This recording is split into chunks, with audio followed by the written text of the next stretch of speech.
एक सुरजीत गग नां दा लेखक है, उसने अपनी लेखनी नूं गग बाणी भी कहा। बाणी तो है नहीं, कुबाणी है, ते मूर्खता का सिखर है। उसने अपनी मूर्खता के समय समय प्रदर्शन किए लिखतां दे राहीं, ते कई भुल्लड़ किस्म के लोग उसनूं मानता भी दे के लाइक भी करते। तो उसने अपने आप को एक पात्र के नाल वार्तालाप करके पेश किया कि मेरा साथी गोरा मेरे तो सिगरट मंगता है, तो मैं आख्या भी मैं तेनों सिगरट दे देना, तेरे को नहीं। वो दूजी मेरी फिर मंगता है, मेरे को कुछ सिगरटा होर ने, मैं होर दे दित्तियां। वैसे देखो मूर्ख किस्म के लोग कि प्रचार करना ही है किसी चंगी चीज़ की करो। अखीर में जाके की कहता है कि मैनू गोरा कहता तेरे को आप सिगरट बचनी नहीं, की करेंगा? तो कहना मैं उन्होंने कहा बई कोई गल नहीं, साडे गुरु साहब ने सानू वंड छकण की प्रेरणा दी है, लै तू सिगरट लै। इहो जिहे मूर्ख प्राणी की करते हैं, वो ना सिर्फ सिद्धांत नूं सੱਟ मारते हैं बल्कि लोगों को गुमराह भी करते हैं। ये इत्थे एक टिप्पणी करते एक व्यक्ति ने कहा कि तेरे लिए ये बहुत माड़ी गल है, तेरी ये लक्षण या करतूत जिहड़ी है ये निंदणयोग है। तो उसके प्रतिकर्म वजों उसने की कहा कि तुसीं मैनूं तां कह रहे हो कि तू इसदा नरक जां दुख भोगेगा, तुहाडे गुरु अर्जन ने की भोगिया? गल दस कि पहली गल तो अफसोस इस गल है कि गुरु अर्जन देव जी का शहीदी दिहाड़ा लागे है जी। इहो ਜਿਹੇ मौके पर इस किस्म की जो गल्लां सुनते हैं जी तो तुहानूं परेशानी तो मेरा ख्याल है कोई लेखक या जिहड़ा कवि जिसकी संवेदना होवे वो इन्हां गल्लां ਵੱਲ गौर करूगा बजाए इस किस्म ਦੀਆਂ ਹੋਛੀਆਂ ਟਿੱਪਣੀਆਂ ਕੀਤੀਆਂ ਜਾਣ। ਸਾਡੇ ਕੋਲ ਮਿਸਾਲ ਹੈ ਪੰਜਾਬ ਦੇ ਵਿੱਚ, ਹੁਣ ਕਈ ਤਾਂ ਇੱਥੇ ਚੀਚੀ ਤੇ ਲਹੂ ਲਾ ਕੇ ਉੱਦਾਂ ਹੀ ਬੜੇ ਫਿਰਦੇ ਨੇ ਕਿ ਅਸੀਂ ਬੜੇ ਵੱਡੇ ਸ਼ਹੀਦ ਹਾਂ, ਅਸੀਂ ਕੱਟੜਪਤੀ ਤਾਕਤਾਂ ਨਾਲ ਮੱਥਾ ਲਾਇਆ। एक व्यक्ति उठ के बाबे नानक नूं कुत्ता कहे, फलां कहे, और फिर गुरु अर्जन देव बारे इस तरह दी गल्लां कि उन्होंने सर्विस इदां हुई सी वदां हुई सी। मेरा ख्याल है सिर्फ ये है कि भी अपने तुसीं उलार हो के अपनी एक नीवें पद्धर की सोच का प्रगटावा कर किते भी किसी भी व्यक्ति को लिखण या बोलण की आज़ादी दिती जाती है, वो बोलते लिखते हैं, लेकिन लिखण बोलण की आज़ादी का ये मतलब थोड़ो है कि जिन्ना महान शख्सियत ने एडा वड्डे देण दित्ती, तू कुत्ता अपने आप को खवाना 100 बार खवा। अपनी कविता के कुत्ता कुत्ता ना खवाएगा तो की खवाएगा? लेकिन कलाकार है उन्होंने भी अपनी किसी गल व्यक्त करने का हक है जी, पर तुसीं मिथ के किसी भी मतलब इहो जिहा कार्टून बनाओ जिस किसी के इश्क का निरादर हो रहा, जिवें कि डैनिश अखबार ने किया, हाँ वो कोई जस्टिफिकेशन तो नहीं बनती। तो गल इस तरह कि बड़े अफसोस की गल है, जिवें हुण गुरदास मान की भी मिसाल है, जिहड़े शब्द उसने इत्थे आके वरते वो शब्द निंदणयोग सी। उन्होंने हुण जे किसी 10 हत्थ ने या 4 हत्थ ने या 10 मूँह ने या जो भी है, तुसीं कोई प्लास्टिक सर की गलत हो गई, ये गल्लां जिहड़ियां सोभियां ने जिथे उन्होंने ये नहीं पता कि साडे भविख की बनूगा। उन्होंने आसरे की लोड़, उन्होंने दुख तकलीफां बड़ियां जिन्हां ते तुसीं निट के काम कर सकते हो, लिख सकते हो, उन्होंने भावनावां नूं समझ के कवितावां राहीं हाकम जमात तक पहुँचाओ जिन्ना कोई लुकाई का फायदा हो। बिल्कुल उल्ट गल तुसीं खिल्ली उड़ाउण दे लोकां नूं। जिन्हें सड़कनामे ने लिखा कि जदों भी हमलावर आए ये पहाड़ियां च लुक बैठे, अब्दाली वगैरह सारिਆਂ ਦਾ हवाला दे के ते नाल लिखा महाराजा रणजीत सिंह ने हमेशा अजिहा ही।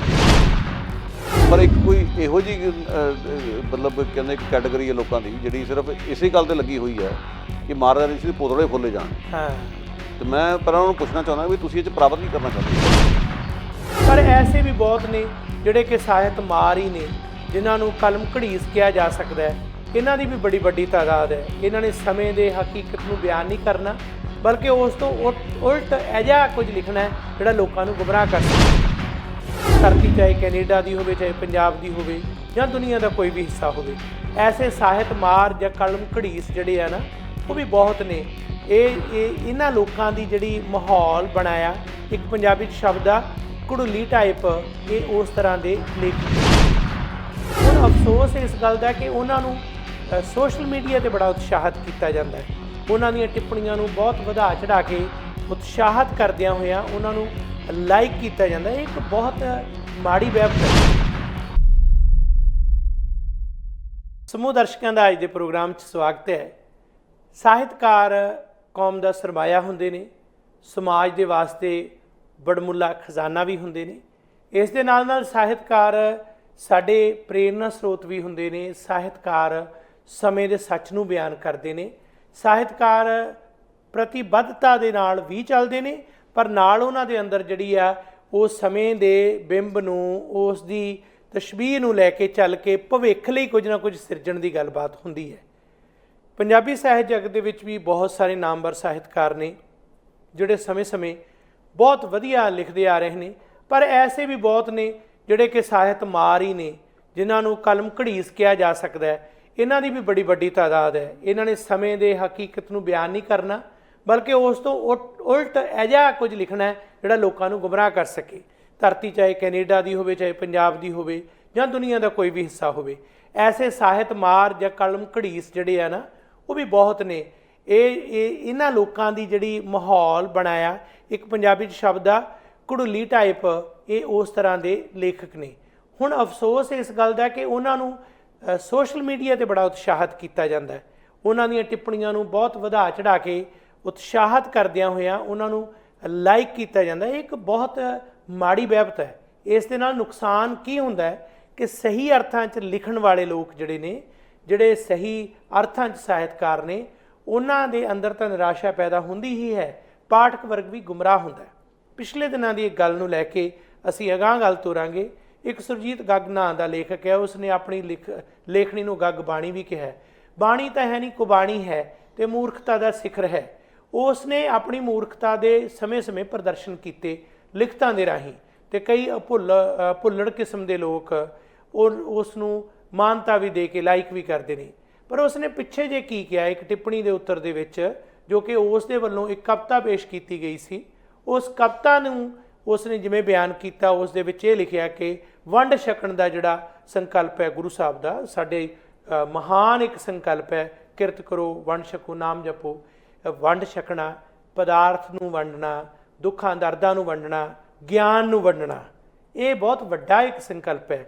ਤੇ ਉਸਨੇ ਆਪਣੇ ਆਪ ਨੂੰ ਇੱਕ ਪਾਤਰ ਦੇ ਨਾਲ ਵਾਰਤਾਲਾਪ ਕਰਦੇ ਪੇਸ਼ ਕੀਤਾ ਕਿ ਮੇਰਾ ਸਾਥੀ ਗੋਰਾ ਮੈਥੋਂ ਸਿਗਰਟ ਮੰਗਦਾ ਹੈ, ਤੇ ਮੈਂ ਆਖਿਆ ਵੀ ਮੈਂ ਤੈਨੂੰ ਸਿਗਰਟ ਦੇ ਦੇਣਾ, ਤੇਰੇ ਕੋਲ ਨਹੀਂ। ਉਹ ਦੂਜੀ ਵਾਰੀ ਫੇਰ ਮੰਗਦਾ, ਮੇਰੇ ਕੋਲ ਕੁਝ ਸਿਗਰਟਾਂ ਹੋਰ ਨੇ, ਮੈਂ ਹੋਰ ਦੇ ਦਿੱਤੀਆਂ। ਵੈਸੇ ਦੇਖੋ, ਮੂਰਖ ਕਿਸਮ ਦੇ ਲੋਕ, ਜੇ ਪ੍ਰਚਾਰ ਕਰਨਾ ਹੀ ਹੈ ਕਿਸੇ ਚੰਗੀ ਚੀਜ਼ ਦੀ, ਕਰੋ। ਥਾਂ ਥਾਂ 'ਤੇ ਲਿਖਿਆ ਹੁੰਦਾ ਧੂਮਰਪਾਨ ਮਨਾ ਹੈ, ਸਿਗਰਟ ਪੀਣੀ ਠੀਕ ਨਹੀਂ।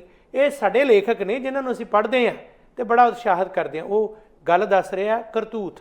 ਅਖੀਰ ਨੂੰ ਜਾ ਕੇ ਕੀ ਕਹਿੰਦਾ ਕਿ ਮੈਨੂੰ ਉਹ ਗੋਰਾ ਕਹਿੰਦਾ ਤੇਰੇ ਕੋਲ ਆਪ ਸਿਗਰਟ ਬਚਣੀ ਨਹੀਂ, ਕੀ ਕਰੇਗਾ?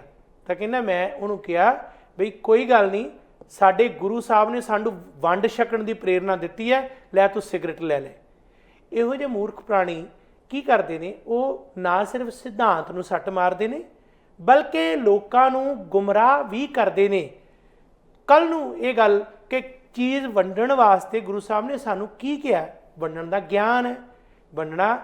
ਲੰਗਰ ਅਸੀਂ ਚਲਾਉਂਦੇ ਹਾਂ, ਸ਼ਬਦ ਦੇ ਲੰਗਰ ਚਲਾਉਂਦੇ ਹਾਂ। ਵੰਡਣਾ ਕੀ ਹੈ? ਉਸ ਚੰਗਿਆਈ ਨੂੰ, ਖੁਸ਼ਬੂ ਨੂੰ। ਜਾਂ ਵੰਡਾਉਣਾ ਕੀ ਹੈ? ਦਰਦ। ਹੁਣ ਕਿਸੇ ਪਰਿਵਾਰ ਦੇ ਮੈਂਬਰ, ਅਸੀਂ ਮਿੱਥ ਪੜ੍ਹਦੇ ਹਾਂ ਕਿ ਪਰਿਵਾਰ ਦੇ ਵਿੱਚ ਇੱਕ ਪਤਨੀ ਪਤਨੀ ਦਾ ਰਿਸ਼ਤਾ, ਕਿ ਦੂਸਰਾ ਇੱਕ ਜਿਹੜਾ ਹੈ ਛੜਾ ਛਣਾਕ ਹੈ। ਅਤੇ ਮੂਰਖ ਇਨਸਾਨ ਕੁਝ ਇਹ ਵੀ ਕਰ ਸਕਦੇ ਨੇ ਕਿ ਵੰਡਣਾ ਹੈ ਤਾਂ ਅਸੀਂ ਆਪਣੇ ਜੀਵਨ ਸਾਥਣ ਨੂੰ ਵੰਡ ਲਈਏ। ਉਹ ਅਕਲ ਨੂੰ ਹੱਥ ਮਾਰੋ, ਕਿਹੋ ਜਿਹੀਆਂ ਗੱਲਾਂ ਅਸੀਂ ਕਰ ਰਹੇ ਹਾਂ। ਜੇ ਇੱਥੇ ਇੱਕ ਟਿੱਪਣੀ ਕਰਦੇ ਇੱਕ ਵਿਅਕਤੀ ਨੇ ਕਿਹਾ ਕਿ ਤੇਰੇ ਲਈ ਇਹ ਬਹੁਤ ਮਾੜੀ ਗੱਲ ਹੈ, ਤੇਰੀ ਇਹ ਲੱਛਣ ਜਾਂ ਕਰਤੂਤ ਜਿਹੜੀ ਹੈ ਇਹ ਨਿੰਦਣਯੋਗ ਹੈ, ਅਤੇ ਉਸ ਦੇ ਪ੍ਰਤੀਕਰਮ ਵਜੋਂ ਉਸਨੇ ਕੀ ਕਿਹਾ ਕਿ ਤੁਸੀਂ ਮੈਨੂੰ ਤਾਂ ਕਹਿ ਰਹੇ ਹੋ ਕਿ ਤੂੰ ਇਸ ਦਾ ਨਰਕ ਜਾਂ ਦੁੱਖ ਭੋਗੇਗਾ, ਤੁਹਾਡੇ ਗੁਰੂ ਅਰਜਨ ਨੇ ਕੀ ਭੋਗਿਆ? ਅਤੇ ਟਿੱਪਣੀ ਜਿਹੜੀ ਹੈ ਅਸੀਂ ਉਹ ਇਸ ਵੇਲੇ ਦਿਖਾ ਵੀ ਰਹੇ ਹਾਂ ਤੁਹਾਨੂੰ, ਜੋ ਉਸਨੇ ਕੀਤੀ ਗੁਰੂ ਅਰਜਨ ਸਾਹਿਬ ਜੀ ਦੇ ਬਾਰੇ, ਅਤੇ ਉਹਨਾਂ ਨੂੰ ਜਿਸ ਤਰੀਕੇ ਨਾਲ ਉਸ ਵੇਲੇ ਜ਼ੁਲਮ ਦੇ ਖਿਲਾਫ ਲੜਦਿਆਂ ਹੋਇਆਂ ਜੋ ਉਹਨਾਂ ਨੇ ਜ਼ੁਲਮ ਸਹਿਆ। ਗੁਰੂ ਅਰਜਨ ਦੇਵ ਜੀ, ਇਸ ਤੋਂ ਵੀ ਭੈੜੀ ਸਰਵਿਸ ਹੋਈ ਸੀ, ਜਿਹਨੂੰ ਤੁਸੀਂ ਕਹਿੰਦੇ ਹੋ ਤੱਤੀ ਤਵੀ 'ਤੇ ਸਾੜਿਆ ਗਿਆ, ਦਰਿਆ 'ਚ ਡੋਬ ਕੇ ਮਾਰਿਆ ਗਿਆ। ਆਪਣੇ ਪੁਰਖਿਆਂ ਦਾ ਇਤਿਹਾਸ ਪੜ੍ਹ ਲਵੀਂ। ਇਹ ਕਰਤੂਤ ਉਸ ਵਿਅਕਤੀ ਦੀ ਹੈ ਜਿਸ ਦਾ ਨਾਂ ਸੁਰਜੀਤ ਗੱਗ।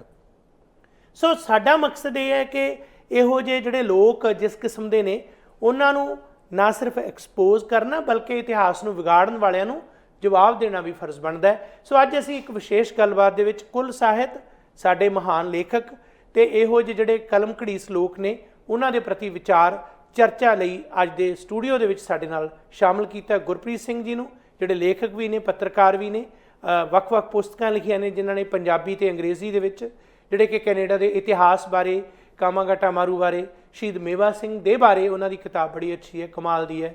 ਇਸ ਤੋਂ ਇਲਾਵਾ ਹੋਰ ਜਿਹੜੇ 에ਅਰ ਇੰਡੀਆ ਦੇ ਡਿਜ਼ਾਸਟਰ ਬਾਰੇ ਉਹਨਾਂ ਦੀਆਂ ਕਿਤਾਬਾਂ, ਸੋ ਕੁੱਲ ਮਿਲਾ ਕੇ ਵੱਖ-ਵੱਖ ਵਿਸ਼ਿਆਂ ਤੇ ਉਹ ਲਿਖਦੇ ਰਹਿੰਦੇ ਨੇ। ਅੱਜ ਸਾਡੇ ਨਾਲ ਨੇ। ਜੀ ਆਇਆਂ ਨੂੰ ਗੁਰਪ੍ਰੀਤ ਸਿੰਘ ਜੀ, ਸਵਾਗਤ ਹੈ। ਬਹੁਤ ਸ਼ੁਕਰੀਆ ਗੁਰਵਿੰਦਰ ਸਿੰਘ ਜੀ ਮੰਚ ਮੁਹੱਈਆ ਕਰਨ ਲਈ, ਮਿਹਰਬਾਨੀ। ਧੰਨਵਾਦ ਜੀ। ਗੁਰਪ੍ਰੀਤ ਸਿੰਘ ਜੀ, ਜਿਸ ਤਰ੍ਹਾਂ ਲੇਖਕ ਦਾ ਇੱਕ ਬੜਾ ਵੱਡਾ ਫਰਜ਼ ਬਣਦਾ ਹੈ, ਅਸੀਂ ਗੁਰੂ ਅਰਜਨ ਸਾਹਿਬ ਦਾ ਸ਼ਹੀਦੀ ਪੁਰਬ ਇਹਨਾਂ ਦਿਨਾਂ 'ਚ, ਆਉਂਦੇ ਦਿਨਾਂ 'ਚ ਮਨਾਉਣਾ ਹੈ, ਉਹਨਾਂ ਨੂੰ ਯਾਦ ਕਰਨਾ। ਗੁਰੂ ਸਾਹਿਬ ਨੇ ਬਹੁਤ ਵੱਡਾ ਇਤਿਹਾਸਿਕ ਸਾਡੇ ਲਈ ਇੱਕ ਮੰਚ ਮੁਹੱਈਆ ਕੀਤਾ, ਜਿਹੜਾ ਕਿ ਉਸ ਵੇਲੇ ਦੇ ਹਾਕਮਾਂ ਨੂੰ ਵੀ ਤੇ ਜਿਹੜੇ ਜਾਤੀਵਾਦੀ ਸੋਚ ਦੇ ਪ੍ਰਣਾਏ ਹੋਏ ਲੋਕ ਸਨ ਉਹਨਾਂ ਨੂੰ ਵੀ ਚੁਭਦਾ ਸੀ ਕਿ ਗੁਰੂ ਗ੍ਰੰਥ ਸਾਹਿਬ ਦੇ ਰੂਪ ਦੇ ਵਿੱਚ ਸਾਨੂੰ ਜੋ ਪਾਵਨ ਗ੍ਰੰਥ ਦਿੱਤਾ, ਜਿਸ ਦੇ ਵਿੱਚ ਰੰਗ, ਨਸਲ, ਵਿਰਕਾ, ਫਿਰਕਾ ਸਭ ਇੱਕ ਪਾਸੇ ਰੱਖ ਕੇ ਸਭੇ ਸਾਂਝੀ ਵਾਲਸ ਦਾਇਨ ਤੋ ਕਿਸੇ ਨਾ ਦਿਸੇ ਬਾਹਰਾ ਜੀ, ਇਹ ਸੰਕਲਪ ਸੀ। ਪਰ ਇਹ ਕੁਝ ਟਿੱਪਣੀਆਂ ਜਿਹੜੀਆਂ ਪਹਿਲਾਂ ਮੈਂ ਜ਼ਿਕਰ ਕਰ ਰਿਹਾ ਸੀ, ਜਿਸ ਕਿਸਮ ਦੀ ਨੀਵੇਂ ਪੱਧਰ ਦੀ ਸ਼ਬਦਾਵਲੀ ਤੇ ਸੋਚ ਦੋਨਾਂ ਨੂੰ ਪ੍ਰਗਟਾਇਆ ਜਾ ਰਿਹਾ ਹੈ, ਵੰਡ ਛਕਣ ਦੇ ਸੰਕਲਪ ਬਾਰੇ ਵੀ ਜਾਂ ਇਸ ਤਰ੍ਹਾਂ ਗੁਰੂ ਸਾਹਿਬ ਦੀ ਸ਼ਹਾਦਤ ਦੇ ਬਾਰੇ ਵੀ। ਸੋ ਇਸ ਬਾਰੇ ਤੁਸੀਂ ਕੀ ਮਹਿਸੂਸ ਕਰਦੇ ਹੋ? ਗੁਰਜੀਤ ਸਿੰਘ ਜੀ, ਗੱਲ ਇਸ ਤਰ੍ਹਾਂ ਕਿ ਪਹਿਲੀ ਗੱਲ ਤਾਂ ਅਫਸੋਸ ਇਸ ਗੱਲ ਦਾ ਕਿ ਗੁਰੂ ਅਰਜਨ ਦੇਵ ਜੀ ਦਾ ਸ਼ਹੀਦੀ ਦਿਹਾੜਾ ਲਾਗੇ ਆ ਜੀ। ਇਹੋ ਜਿਹੇ ਮੌਕੇ ਤੇ ਇਸ ਕਿਸਮ ਦੀ ਜਦੋਂ ਗੱਲਾਂ ਸੁਣਦੇ ਆ ਜੀ ਤੇ ਤੁਹਾਨੂੰ ਪਰੇਸ਼ਾਨੀ ਤਾਂ ਹੁੰਦੀ ਹੈ ਜੀ। ਚਲੋ ਖੈਰ, ਮੈਂ ਤਾਂ ਐਡਾ ਧਾਰਮਿਕ ਵੀ ਨਹੀਂਗਾ, ਪਰ ਜਿਹੜੇ ਲੋਕ ਆਸਥਾ ਰੱਖਦੇ ਨੇ ਜੀ ਉਹਨਾਂ ਦੇ ਦਿਲ ਤੇ ਕੀ ਵਾਪਰੀ ਹੋਣੀ ਹੈ ਤੁਸੀਂ ਇਸ ਦਾ ਅਨੁਮਾਨ ਲਾ ਸਕਦੇ ਹੋ। ਜੀ। ਔਰ ਗੁਰੂ ਅਰਜਨ ਦੇਵ ਤਾਂ ਸਿੱਖਾਂ ਦੇ ਜਿਹੜੇ ਸ਼ਹੀਦਾਂ ਦੇ ਸਰਤਾਜ ਨੇ। ਸੋ ਪਹਿਲੀ ਸ਼ਹਾਦਤ ਸਿੱਖ ਇਤਿਹਾਸ 'ਚ ਉਹਨਾਂ ਦੀ ਹੈ, ਗੁਰ ਇਤਿਹਾਸ 'ਚ ਉਹਨਾਂ ਦੀ ਹੈ। ਸੋ ਥੋੜ੍ਹੀ ਸੰਖੇਪ 'ਚ ਆਪਾਂ ਗੱਲ ਕਰ ਲੈਂਦੇ ਕਿ ਉਹਨਾਂ ਨੇ ਜਿਹੜਾ ਯੋਗਦਾਨ ਉਹਨਾਂ ਦਾ ਬਹੁਤ ਵੱਡਾ ਸੀ ਕਿ ਦਰਬਾਰ ਸਾਹਿਬ ਦੀ ਜਦੋਂ ਨੀਂਹ ਰੱਖੀ ਗਈ, ਮੀਆਂ ਮੀਰ ਨੂੰ ਸੱਦਿਆ ਗਿਆ, ਸੈਕੂਲਰਵਾਦ ਦਾ ਇੱਕ ਬੜਾ ਵਧੀਆ ਸੁਨੇਹਾ ਸੀ। ਗ੍ਰੰਥ ਸਾਹਿਬ ਨੂੰ ਜਦੋਂ ਉਹਨਾਂ ਨੇ ਸਾਰੇ ਜਿਹੜੇ ਭਗਤਾਂ ਦੀ ਬਾਣੀ ਨੂੰ ਲੈ ਕੇ ਇਕੱਠਾ ਕਰਕੇ ਇੱਕ ਥਾਂ ਤੇ ਸੰਪਾਦਿਤ ਕੀਤਾ, ਉਹ ਬਹੁਤ ਵੱਡੀ ਦੇਣ ਸੀ ਉਹਨਾਂ ਦੀ ਕਿ ਜ਼ਾਤ ਪਾਤ ਦੇ ਬੰਧਨ ਉਹਨਾਂ ਨੇ ਕੱਢ ਦਿੱਤੇ। ਦਰਬਾਰ ਸਾਹਿਬ ਦੇ ਜਿਹੜੇ 4 ਬੂਹੇ ਵੀ ਇਸ ਗੱਲ ਦੀ ਤਸਦੀਕ ਕਰਦੇ, ਉਸ ਸੋਚ ਦੀ। ਇਸ ਤੋਂ ਇਲਾਵਾ ਦਸਵੰਧ ਦਾ ਉਹਨਾਂ ਨੇ ਕਨਸੈਪਟ ਆਂਦਾ ਕਿ ਤੁਸੀਂ ਆਪਣੀ ਕਮਾਈ ਦਾ 10ਵਾਂ ਹਿੱਸਾ ਕਿਵੇਂ ਚੰਗੇ ਕਾਜ ਲਈ ਕਰਨਾ। ਫਿਰ ਸਟੇਟ ਦੇ ਨਾਲ ਵੀ ਟੱਕਰ ਲਈ ਉਹਨਾਂ ਨੇ, ਖੁਸਰੋ ਦੇ ਨਾਲ ਖੜੇ ਹੋਏ ਜਿਹੜਾ ਜ਼ੁਲਮ ਦਾ ਸ਼ਿਕਾਰ ਸੀ, ਜਿਸ ਦੇ ਕਰਕੇ ਉਹਨਾਂ ਦੀ ਕੁਰਬਾਨੀ ਹੋਈ ਹੈ। ਸੋ ਉਸ ਤੋਂ ਸਿੱਖਣ ਵਾਲਾ ਬੜਾ ਕੁਛ ਹੈ ਅੱਜ ਦੇ ਸਮੇਂ ਅਨੁਸਾਰ। ਅੱਜ ਇੰਨਾ ਜ਼ੁਲਮ ਹੋ ਰਿਹਾ, ਗੁਰੂ ਅਰਜਨ ਦੇਵ ਦੀ ਸ਼ਹਾਦਤ ਦੇ ਕੀ ਮਾਇਨੇ ਨੇ। ਮੇਰਾ ਖਿਆਲ ਹੈ ਕੋਈ ਲੇਖਕ ਜਾਂ ਜਿਹੜਾ ਕਵੀ ਜਿਹਦੇ 'ਚ ਸੰਵੇਦਨਾ ਹੋਵੇ ਉਹ ਇਹਨਾਂ ਗੱਲਾਂ ਵੱਲ ਗੌਰ ਕਰੂਗਾ, ਬਜਾਏ ਇਸ ਕਿਸਮ ਦੀਆਂ ਹੋਛੀਆਂ ਟਿੱਪਣੀਆਂ ਕੀਤੀਆਂ ਜਾਣ। ਸਾਡੇ ਕੋਲ ਮਿਸਾਲ ਹੈ ਪੰਜਾਬ ਦੇ ਵਿੱਚ। ਹੁਣ ਕਈ ਤਾਂ ਇੱਥੇ ਚੀਚੀ ਤੇ ਲਹੂ ਲਾ ਕੇ ਉੱਦਾਂ ਹੀ ਬੜੇ ਫਿਰਦੇ ਨੇ ਕਿ ਅਸੀਂ ਬੜੇ ਵੱਡੇ ਸ਼ਹੀਦ ਹਾਂ, ਅਸੀਂ ਕੱਟੜਪੰਥੀ ਤਾਕਤਾਂ ਨਾਲ ਮੱਥਾ ਲਾਇਆ। ਦੇਖੋ, ਕੱਟੜਪੰਥੀ ਤਾਕਤਾਂ ਨਾਲ ਮੱਥਾ ਲਾਉਣ ਵਾਲੇ ਅਸਲ ਜਿਹੜੇ ਲੇਖਕ ਸੀ ਕੌਣ ਸੀ, ਔਰ ਲਿਖਣ ਸ਼ੈਲੀ ਉਹ ਜਿਹੀ ਕਿਹੋ ਜਿਹੀ ਸੀ। ਅਸੀਂ ਪਾਸ਼ ਦੀ ਗੱਲ ਕਰ ਸਕਦੇ ਹਾਂ, ਅਸੀਂ ਜੈਮਲ ਪੱਡੇ ਦੀ ਗੱਲ ਕਰ ਸਕਦੇ ਹਾਂ, ਅਸੀਂ ਦੀਪਕ ਧਵਨ ਦੀ ਗੱਲ ਕਰ ਸਕਦੇ ਹਾਂ। ਬੜਾ ਵਧੀਆ ਇੱਕ ਲੇਖਕ ਸੀਗਾ, ਹਾਲਾਂਕਿ ਉਹ ਮਤਲਬ ਕਵੀ ਤਾਂ ਨਹੀਂ ਸੀ, ਪਰ ਇਹਨਾਂ ਲੋਕਾਂ ਨੇ ਲੋਕਾਂ ਦੇ ਜਿਹੜੇ ਸਰੋਕਾਰਾਂ ਨੂੰ ਕਿਵੇਂ ਕਵਿਤਾਵਾਂ ਰਾਹੀਂ ਜਾਂ ਵਾਰਤਕ ਰਾਹੀਂ ਲੋਕਾਂ ਸਾਹਮਣੇ ਪੇਸ਼ ਕੀਤਾ, ਖੁਦ ਨਿੱਠ ਕੇ ਕੰਮ ਕੀਤਾ। ਬਾਵਜੂਦ ਇਸਦੇ ਕੱਟੜਪੰਥੀ ਤਾਕਤਾਂ ਨੇ ਉਹਨਾਂ ਨੂੰ ਮਾਰਿਆ ਔਰ ਸਾਰੇ ਪੰਜਾਬ ਦੇ ਲੋਕਾਂ ਨੇ ਇਸ ਗੱਲ ਦਾ ਬੁਰਾ ਵੀ ਬਣਾਇਆ, ਕਿਉਂਕਿ ਉਹਨਾਂ ਲੋਕਾਂ ਨੇ ਜੋ ਆਪਣੀ ਲਿਖਤਾਂ ਦੇ ਵਿੱਚ ਇੰਨੇ ਉਲਾਰ ਹੋ ਕੇ ਇਸ ਕਿਸਮ ਦੀ ਘਟੀਆ ਕਿਸਮ ਦੀ ਸ਼ਬਦਾਵਲੀ ਨਹੀਂ ਵਰਤੀ ਕਦੇ, ਕਿਸੇ ਪੰਥ ਬਾਰੇ, ਗੁਰੂ ਬਾਰੇ ਜਾਂ ਇਸ ਕਿਸਮ ਦੀ ਗੱਲਬਾਤ ਬਾਰੇ। ਜੇ ਉਹਨਾਂ ਨੇ ਕਿ ਰਵਾਇਤਾਂ ਨੂੰ ਕੁਐਸਚਨ ਕੀਤਾ ਤਾਂ ਉਹ ਵੀ ਬੜੇ ਸੰਕੋਚਿਤ, ਮਤਲਬ ਸੰਕੋਚਮਈ ਢੰਗ ਨਾਲ, ਇੱਕ ਜ਼ਿੰਮੇਵਾਰ ਢੰਗ ਨਾਲ। ਸੋ ਲਿਖਣ ਸ਼ੈਲੀ ਦਾ ਮਤਲਬ ਇਹ ਹੁੰਦਾ ਕਿ ਤੁਸੀਂ ਇਸ ਤਰ੍ਹਾਂ ਲਿਖੋ ਸੰਕੋਚਮਈ ਢੰਗ ਨਾਲ, ਲੋਕਾਂ ਨੇ ਉਸ ਨੂੰ ਤਸਲੀਮ ਵੀ ਕਰਨਾ। ਔਰ ਜਿਹੜੇ ਲੋਕ ਕੱਟੜਤਾ ਦੇ ਖਿਲਾਫ ਨੇ ਉਹ ਤੁਹਾਡੇ ਨਾਲ ਵੀ ਖੜਨਗੇ, ਕਿਉਂਕਿ ਉਹ ਸਮਝਦੇ ਕਿ ਉਹਨਾਂ ਨੂੰ ਫਰਕ ਦਾ ਪਤਾ। ਪਰ ਤੁਸੀਂ ਇਸ ਕਿਸਮ ਦੀ ਸ਼ਬਦਾਵਲੀ ਵਰਤੋ। ਸਾਡੇ ਕੋਲ ਜ਼ਫਰ ਉਹਨਾਂ ਦੀ ਮਿਸਾਲ ਹੈ, ਜਿਨ੍ਹਾਂ ਨੇ ਬਾਬੇ ਨਾਨਕ ਬਾਰੇ ਕਵਿਤਾਵਾਂ ਲਿਖੀਆਂ। ਉਹਨਾਂ ਦਾ ਲੈਵਲ ਵੇਖ ਲਓ, ਸ਼ਾਇਸਤਗੀ ਦਾ ਲੈਵਲ ਵੇਖ ਲਓ, ਸ਼ਬਦਾਵਲੀ ਕਿਹੋ ਜਿਹੀ ਹੈ। ਇੱਕ ਵਿਅਕਤੀ ਉੱਠ ਕੇ ਬਾਬੇ ਨਾਨਕ ਨੂੰ ਕੁੱਤਾ ਕਹੇ, ਫਲਾਣਾ ਕਹੇ, ਔਰ ਫਿਰ ਗੁਰੂ ਅਰਜਨ ਦੇਵ ਬਾਰੇ ਇਸ ਤਰ੍ਹਾਂ ਦੀਆਂ ਗੱਲਾਂ ਕਿ ਉਹਨਾਂ ਦੀ ਸਰਵਿਸ ਇੱਦਾਂ ਹੋਈ ਸੀ, ਇੱਦਾਂ ਹੋਈ ਸੀ। ਮੇਰਾ ਖਿਆਲ ਇਹ ਸਿਰਫ ਇਹ ਹੈ ਕਿ ਵੀ ਆਪਣੇ ਤੁਸੀਂ ਉਲਾਰ ਹੋ ਕੇ ਆਪਣੀ ਇੱਕ ਨੀਵੇਂ ਪੱਧਰ ਦੀ ਸੋਚ ਦਾ ਪ੍ਰਗਟਾਵਾ ਕਰ ਰਹੇ ਹੋ। ਔਰ ਜਿਹੜੇ ਉਹਨਾਂ ਨੂੰ ਨਾਇਕ ਮੰਨਦੇ ਨੇ ਇਹਨਾਂ ਪਰਿਸਥਿਤੀਆਂ ਵਿੱਚ, ਮੈਂ ਸਮਝਦਾ ਕਿ ਉਹਨਾਂ ਨੂੰ ਵੀ ਥੋੜ੍ਹਾ ਜਿਹਾ ਆਪਣੇ ਦਿਮਾਗ 'ਤੇ ਹੱਥ ਫੇਰਨਾ ਚਾਹੀਦਾ ਕਿ ਵੀ ਕਿਹੜੇ ਸਾਹਿਤ ਨੂੰ ਚੰਗਾ ਸਮਝਿਆ ਜਾਵੇ, ਕਿਸ ਦਾ ਮਿਆਰ ਹੈ, ਉਸ ਦੇ ਉੱਤੇ ਗੱਲ ਹੋਵੇ। ਹੁਣ 2 ਗੱਲਾਂ ਜੀ। ਇੱਕ ਗੁਰਪ੍ਰੀਤ ਸਿੰਘ ਜੀ, ਪਹਿਲੀ ਗੱਲ ਤਾਂ ਇਹ ਹੈ ਕਿ ਇਹੋ ਜਿਹੇ ਵਿਅਕਤੀ ਸਾਹਿਤਕਾਰ ਅਖਵਾਉਣ ਦੇ ਹੱਕਦਾਰ ਤਾਂ ਹੈ ਹੀ ਨਹੀਂ। ਸਾਹਿਤਕਾਰ ਛੱਡੋ, ਇਨਸਾਨ ਅਖਵਾਉਣ ਦੇ ਹੱਕਦਾਰ ਵੀ ਨਹੀਂ। ਤੀਜੀ ਗੱਲ, ਜਿਹੜੇ ਉਹਨਾਂ ਦੇ ਨਾਲ ਸਹਿਮਤੀ ਪ੍ਰਗਟਾਉਂਦੇ ਨੇ ਉਹ ਵੀ ਇਨਸਾਨ ਨਹੀਂ, ਉਹ ਵੀ ਹੈਵਾਨ ਦੇ ਇੱਕ ਤਰ੍ਹਾਂ ਪ੍ਰਸ਼ੰਸਕ ਨੇ ਤੇ ਖੁਦ ਵੀ ਉਸ ਤਰ੍ਹਾਂ ਦੀ ਸੋਚਦੇ ਨੇ। ਹੁਣ ਕੱਟੜਵਾਦ ਨੂੰ ਡਿਫਾਈਨ ਕਰਨਾ, ਕੱਟੜਵਾਦ ਅਸਲ 'ਚ ਇਹਦਾ ਕੋਈ ਧਰਮ ਦੇ ਨਾਲ ਜਾਂ ਇੱਕ ਧਰਮ ਨੂੰ ਮੰਨਦਾ ਜਾਂ ਧਰਮ ਨੂੰ ਨਹੀਂ ਮੰਨਦਾ, ਇਹਦਾ ਤਾਂ ਹੈ ਹੀ ਨਹੀਂ। ਕੱਟੜਵਾਦ ਤਾਂ ਇਹ ਆ ਕਿ ਮੈਂ ਇਸ ਗੱਲ ਤੇ ਕੱਟੜ ਹਾਂ, ਮੈਂ ਇਸ ਗੱਲ ਦੇ ਪ੍ਰਤੀ ਕਮਿਟਡ ਇਸ ਕਿਸਮ ਦਾ ਕਿ ਦੂਜੇ ਸਾਰੇ ਗਲਤ ਨੇ, ਮੈਂ ਠੀਕ ਆ। ਹੁਣ ਜਦੋਂ ਇਹ ਗੱਲਬਾਤ ਪਿੱਛੇ ਜੇ ਇਹੀ ਸੁਰਜੀਤ ਗੱਗ ਵਰਗਾ ਵਿਅਕਤੀ, ਜਦੋਂ ਲੋਕ ਇਸ ਕਰਤੂਤ ਦੇ ਕਰਕੇ ਇਹਦੇ ਵਿਰੁੱਧ ਹੋਏ ਜਾਂ ਇਹਦੇ ਤੇ ਹਮਲਾ ਵੀ ਹੋਇਆ, ਤਾਂ ਉਸ ਤੋਂ ਬਾਅਦ ਇੱਕ ਆਪਣੇ ਆਪ ਨੂੰ ਵਿਕਟਮ ਦੇ ਤੌਰ ਤੇ ਪੇਸ਼ ਕਰਦੇ ਨੇ ਇਹ ਕਿ ਅਸੀਂ ਜੀ ਵਿਕਟਮ ਬਣ ਗਏ, ਜਦੋਂ ਕੰਮ ਹੀ ਕਰਤੂਤਾਂ ਹੀ ਇਸ ਤਰ੍ਹਾਂ ਦੀਆਂ ਕਰਨੀਆਂ, ਤੇ ਜਿਹੜੀਆਂ ਕਰਤੂਤਾਂ ਨਾਲ ਸਟੇਟ ਨੂੰ ਵੀ ਬਲ ਮਿਲਦਾ, ਜਿਹੜੀਆਂ ਕਰਤੂਤਾਂ ਨਾਲ ਜਿਹੜੇ ਲੋਕ ਸੇਵਾ ਭਾਵਨਾ ਵਾਲੇ ਨੇ ਉਹਨਾਂ ਨੂੰ ਸੱਟ ਵੱਜਦੀ ਹੈ, ਤੇ ਇਹੋ ਜਿਹੇ ਲੋਕਾਂ ਨੂੰ ਜਦੋਂ ਆਪਣੇ ਕੀਤੇ ਦੀ ਸਜ਼ਾ ਮਿਲਦੀ ਹੈ ਤਾਂ ਫਿਰ ਇਹ ਵਿਕਟਮ ਬਣਦੇ ਨੇ। ਜਦੋਂ ਕਿ ਸੱਚਾਈ ਇਹ ਹੈ ਕਿ ਕਿਤੇ ਵੀ ਕਿਸੇ ਵੀ ਵਿਅਕਤੀ ਨੂੰ ਲਿਖਣ ਜਾਂ ਬੋਲਣ ਦੀ ਆਜ਼ਾਦੀ ਦਿੱਤੀ ਜਾਂਦੀ ਹੈ, ਉਹ ਬੋਲਦੇ ਲਿਖਦੇ ਨੇ, ਲੇਕਿਨ ਲਿਖਣ ਬੋਲਣ ਦੀ ਆਜ਼ਾਦੀ ਦਾ ਇਹ ਮਤਲਬ ਥੋੜ੍ਹਾ ਹੈ ਕਿ ਜਿਨ੍ਹਾਂ ਮਹਾਨ ਸ਼ਖਸੀਅਤ ਨੇ ਏਡਾ ਵੱਡੇ ਦੇਣ ਦਿੱਤੀ, ਤੂੰ ਕੁੱਤਾ ਆਪਣੇ ਆਪ ਨੂੰ ਖਵਾਉਣਾ 100 ਵਾਰ ਖਵਾ। ਆਪਣੀ ਕਵਿਤਾ ਦੇ ਵਿੱਚ ਕੁੱਤਾ ਨਾ ਖਵਾਏਗਾ ਤਾਂ ਕੀ ਖਵਾਏਗਾ। ਸੋ ਪਰ ਜਦੋਂ ਆਪਣੇ ਨਾਲ ਤਸ਼ਬੀਹ ਦੇ ਕੇ ਗੁਰੂ ਸਾਹਿਬਾਨ ਦੇ ਪ੍ਰਤੀ ਸ਼ਬਦਾਵਲੀ ਇਹੋ ਜਿਹੀ ਵਰਤਣੀ ਹੈ ਜਿਨ੍ਹਾਂ ਨੇ ਸਾਰੀ ਜ਼ਿੰਦਗੀ ਉਹਨਾਂ ਤਾਕਤਾਂ ਦੇ ਖਿਲਾਫ ਲੜਾਈ ਕੀਤੀ। ਗੁਰੂ ਅਰਜਨ ਸਾਹਿਬ ਜਿਨ੍ਹਾਂ ਦੀ ਲੜਾਈ ਹੀ ਉਸ ਸਥਾਪਤੀ ਦੇ ਨਾਲ ਸੀ, ਜਾਂ ਜੋ ਬ੍ਰਾਹਮਣੀ ਨਿਜ਼ਾਮ ਸੀ ਜਿਸ ਕਿਸਮ ਦਾ ਉਸ ਦੇ ਖਿਲਾਫ ਸੀ, ਸੋ ਉਹਨਾਂ ਦੇ ਨਾਲ ਲੜਨ ਵਾਲੇ ਵਿਅਕਤੀ ਜਿਹੜੇ ਆ, ਉਹਨਾਂ ਦੇ ਖਿਲਾਫ ਖੜਨ ਵਾਲੇ ਜਿਹੜੇ ਆ, ਉਹ ਤਾਂ ਸੱਚਮੁੱਚ ਸੱਚ ਦੇ ਪਹਿਰੇਦਾਰ ਨੇ। ਤੇ ਅਸਲੀ ਕੱਟੜਤਾ ਇਹ ਨੇ ਕਿ ਜਿਹੜੀ ਆਪਣੀ ਗੰਦੀ ਸੋਚ ਨੂੰ ਛੱਡ ਹੀ ਨਹੀਂ ਰਹੇ। ਦੇਖੋ ਗੱਲ ਇਸ ਤਰ੍ਹਾਂ ਕਿ ਪਹਿਲੀ ਗੱਲ ਤਾਂ ਤੁਸੀਂ ਬਿਲਕੁਲ ਸਹੀ ਕਿਹਾ, ਕੱਟੜਤਾ ਦਾ ਮਤਲਬ ਹੁੰਦਾ ਕੋਈ ਜੜ ਕਿਸਮ ਦੇ ਵਿਅਕਤੀ ਬਣ ਜਾਣਾ। ਹਾਂਜੀ, ਕਿ ਸੰਵਾਦ ਨਾਂ ਦੀ ਕੋਈ ਚੀਜ਼ ਨਹੀਂ, ਜੋ ਮੈਂ ਕਹਤਾ ਮੇਰਾ ਫੈਸਲਾ ਬਸ ਮਾਈ ਵੇ ਹਾਈਵੇ। ਉਹ ਉਸ ਤਰ੍ਹਾਂ ਦੀ ਰੁਚੀਆਂ ਸਿਰਫ ਧਾਰਮਿਕ ਲੋਕਾਂ 'ਚ ਨਹੀਂ ਜੀ, ਗੈਰ ਧਾਰਮਿਕ ਲੋਕਾਂ ਵਿੱਚ ਵੀ ਹੈਗੀਆਂ ਉਸ ਤਰ੍ਹਾਂ ਦੀਆਂ, ਜਿਹੜੇ ਆਪਣੇ ਆਪ ਨੂੰ ਖੱਬੇ ਪੱਖੀ ਕਹਿੰਦੇ, ਕਈ ਉਹਨਾਂ ਵਿੱਚ ਵੀ ਇਹੋ ਜਿਹੇ ਬੈਠੇ ਆ ਬਿਲਕੁਲ, ਜਿਹੜੇ ਆਪਣੀ ਗੱਲ ਦੇ ਉੱਤੇ ਅੜ ਗਏ ਨੇ ਤੇ ਉਸ ਤੋਂ ਉਹਨਾਂ ਦਾ ਕਹਿੰਦੇ ਸਾਡੀ ਗੱਡੀ ਦਾ ਪਿਛਲਾ ਗੇਅਰ ਕੋਈ ਹੈ ਨਹੀਂ, ਕੋਈ ਸੰਵਾਦ ਨਾਲ ਦੀ ਗੁੰਜਾਇਸ਼ ਨਹੀਂ ਗੀ। ਇਸ ਤਰ੍ਹਾਂ ਦੇ ਤੁਹਾਨੂੰ ਵਿਚਾਰਧਾਰਕ ਵੀ ਕੱਟੜ, ਜਦ ਕਿ ਜਦੋਂ ਹੁਕੂਮਤ ਦੀ ਗੱਲ ਆਉਂਦੀ ਹੈ ਉੱਥੇ ਇਹਨਾਂ ਨੂੰ ਨਜ਼ਰ ਨਹੀਂ ਆਉਂਦਾ ਕਿ ਇਸ ਸਮੇਂ ਸਾਡੀ ਜੇ ਅਸੀਂ ਇੰਨੀ ਪ੍ਰਤੀਬੱਧ ਹਾਂ, ਇੰਨੀ ਕਮਿਟਡ ਹਾਂ, ਤਾਂ ਉੱਥੇ ਸਾਡੀ ਭੂਮਿਕਾ ਕੀ ਹੋਣੀ ਚਾਹੀਦੀ ਹੈ। ਬਿਲਕੁਲ। ਦੂਜੀ ਗੱਲ ਇਹ ਕਿ ਜਿਹੜਾ ਬੋਲਣ ਦੀ ਆਜ਼ਾਦੀ ਦੇ ਵਿੱਚ ਇੱਕ ਤੇ ਗਾਲ ਕੱਢਣ ਵਿੱਚ ਬੜਾ ਅੰਤਰ ਆ। ਮੈਨੂੰ ਆਜ਼ਾਦੀ ਬੋਲਣ ਦੀ, ਤੁਹਾਨੂੰ ਵੀ ਆਜ਼ਾਦੀ ਹੈ। ਹੁਣ ਅਸੀਂ ਦੂਜੇ ਨੂੰ ਗਾਲਾਂ ਕੱਢਣ ਲੱਗ ਪਈਏ ਉਹ ਫਿਰ ਕਹੀਏ ਕਿ ਸਾਨੂੰ ਬੋਲਣ ਦੀ ਆਜ਼ਾਦੀ ਹੈ, ਇਹ ਤਾਂ ਕੋਈ ਸੈਂਸ ਨਹੀਂ ਬਣਦੀ। ਇਸ ਤਰੀਕੇ ਨਾਲ ਕਲਾਕਾਰ ਆ, ਉਹਨੂੰ ਵੀ ਆਪਣੀ ਕਿਸੇ ਗੱਲ ਨੂੰ ਵਿਅਕਤ ਕਰਨ ਦਾ ਹੱਕ ਆ ਜੀ, ਪਰ ਤੁਸੀਂ ਮਿੱਥ ਕੇ ਕਿਸੇ ਦੀ ਮਤਲਬ ਇਹੋ ਜਿਹਾ ਕਾਰਟੂਨ ਬਣਾਓ ਜਿਸ 'ਚ ਕਿਸੇ ਦੇ ਇਸ਼ਟ ਦਾ ਨਿਰਾਦਰ ਹੋ ਰਿਹਾ, ਜਿਵੇਂ ਕਿ ਡੈਨਿਸ਼ ਅਖਬਾਰ ਨੇ ਕੀਤਾ, ਉਹਦੀ ਕੋਈ ਜਸਟੀਫਿਕੇਸ਼ਨ ਤਾਂ ਨਹੀਂ ਬਣਦੀ ਬਿਲਕੁਲ, ਔਰ ਉਹ ਜਾਣ ਕੇ ਕੀਤਾ ਜਾ ਰਿਹਾ ਬਾਰ-ਬਾਰ ਕਿ ਉਹਨਾਂ ਨੂੰ ਪਤਾ ਕਿ ਇਸ ਦੇ ਨਾਲ ਉਕਸਾਹਟ ਪੈਦਾ ਹੋਏਗੀ। ਦੇਖੋ ਕਿਸੇ ਨੂੰ ਸੋਚਣ ਲਈ ਪ੍ਰੇਰਨਾ ਇੱਕ ਵੱਖਰੀ ਗੱਲ ਆ, ਔਰ ਉਹ ਤੁਸੀਂ ਬੜਾ ਕੁਝ ਕਰ ਸਕਦੇ ਹੋ ਸ਼ਾਇਸਤਗੀ ਦੇ ਨਾਲ, ਵਧੀਆ ਲਫ਼ਜ਼ਾਂ ਦੇ ਨਾਲ, ਵਧੀਆ ਉਸਾਰੂ ਢੰਗ ਨਾਲ। ਇੱਕ ਹੁੰਦਾ ਕਿਸੇ ਨੂੰ ਤੁਸੀਂ ਸੋਚਣ ਦੀ ਥਾਂ ਤੇ ਪ੍ਰੇਰਿਤ ਥਾਂ ਉਕਸਾ ਰਹੇ ਹੋ, ਇਹਨਾਂ ਦੋ ਗੱਲਾਂ 'ਚ ਅੰਤਰ ਆ। ਇਹ ਤਾਂ ਇਸ ਗੱਲ ਤਾਂ ਕਾਮਨ ਸੈਂਸ ਦੀ ਗੱਲ ਹੋਣੀ ਆਪਣੀ ਕਿ ਤੁਸੀਂ ਕਿੱਦਾਂ ਫਰਕ ਕਰੋਗੇ, ਉਕਸਾਉਣਾ ਜਾਂ ਸੋਚਣ ਲਈ ਪ੍ਰੇਰਨਾ, ਆਪਣੀ ਗੱਲ ਕਹਿਣੀ ਜਾਂ ਗਾਲ ਕੱਢਣੀ, ਇਹ ਦੋਨਾਂ ਗੱਲਾਂ 'ਚ ਅੰਤਰ ਆ। ਵੀ ਜਿਹੜੀ ਤੁਸੀਂ ਸਾਰੀ એનર્ਜੀ ਜਿਹੜੇ ਪਾਸੇ ਨੂੰ ਲਾ ਰਹੇ ਹੋ, ਇੱਕ ਖਾਮ-ਖਾਂ ਦੀ ਬਹਿਸ ਛੇੜਦੀ, ਤੁਸੀਂ ਲਾਈਮਲਾਈਟ 'ਚ ਆ ਗਏ, ਫਿਰ ਲੋਕਾਂ ਨੂੰ ਉਕਸਾ ਦਿੱਤਾ ਗਿਆ। ਜਿਹੜਾ ਕੰਮ ਤੁਸੀਂ ਕਰਨਾ ਸੀ ਇੱਕ ਸੰਵੇਦਨਸ਼ੀਲ ਲੇਖਕ ਹੋਣ ਦੇ ਨਾਤੇ, ਗੱਗ ਦੀ ਕੁਝ ਕਵਿਤਾਵਾਂ ਪਹਿਲਾਂ ਮੈਂ ਪੜ੍ਹੀਆਂ, ਕਈ ਕਵਿਤਾਵਾਂ ਬਹੁਤ ਕੰਮ ਦੀ ਸੀਗੀਆਂ ਜਿਹੜੀਆਂ ਵਰਕਿੰਗ ਕਲਾਸ ਦੇ ਉਹਦੇ ਹੱਕ 'ਚ ਜਾ ਰਹੀਆਂ, ਉਹੋ ਜਿਹੀਆਂ ਤੁਸੀਂ ਲਿਖੀ ਚਲੋ। ਪਰ ਤੁਸੀਂ ਹੁਣ ਮੱਲੋ ਮੱਲੀ ਕਿਸੇ ਦੇ ਇਸ਼ਟ ਦੀ ਮਤਲਬ ਤੋਹੀਨ ਕਰਨੀ, ਇਸ ਕਿਸਮ ਦੇ ਲਫ਼ਜ਼ ਕੱਢਣੇ, ਫਿਰ ਸਰਵਿਸ ਵਾਲੀ ਗੱਲ ਜਾਂ ਕਿਸੇ ਨੂੰ ਕੁੱਤਾ ਕਹਿਣਾ, ਮੇਰਾ ਖਿਆਲ ਇਹ ਲਿਮਿਟ ਤੋਂ ਬਾਹਰ ਜਾਣ ਵਾਲੀਆਂ ਗੱਲਾਂ ਨੇ। ਮੈਂ ਜਿਹੜੇ ਲੇਖਕਾਂ ਦਾ ਪਹਿਲਾਂ ਵੀ ਜ਼ਿਕਰ ਕਰਕੇ ਹਟਿਆ, ਜਿਹੜੇ ਅੱਜ ਵੀ ਲੋਕ ਉਹਨਾਂ ਨੂੰ ਯਾਦ ਕਰਦੇ, ਇੱਜ਼ਤ ਦਿੰਦੇ ਉਹਨਾਂ ਨੂੰ, ਔਰ ਉਹਨਾਂ ਨੂੰ ਬਕਾਇਦਾ ਕਤਲ ਕੀਤਾ ਗਿਆ ਸਿਰਫ ਉਹਨਾਂ ਦੇ ਵਿਚਾਰਾਂ ਕਰਕੇ। ਪਰ ਉਹਨਾਂ ਦੀਆਂ ਲਿਖਤਾਂ ਤੁਸੀਂ ਪੜ੍ਹ ਕੇ ਵੇਖੋ, ਉਹਦਾ ਮਿਆਰ ਵੇਖੋ, ਕੋਈ ਮੇਲ ਨਹੀਂ ਹੈ, ਕੋਈ ਮੇਲ ਨਹੀਂ ਹੈ।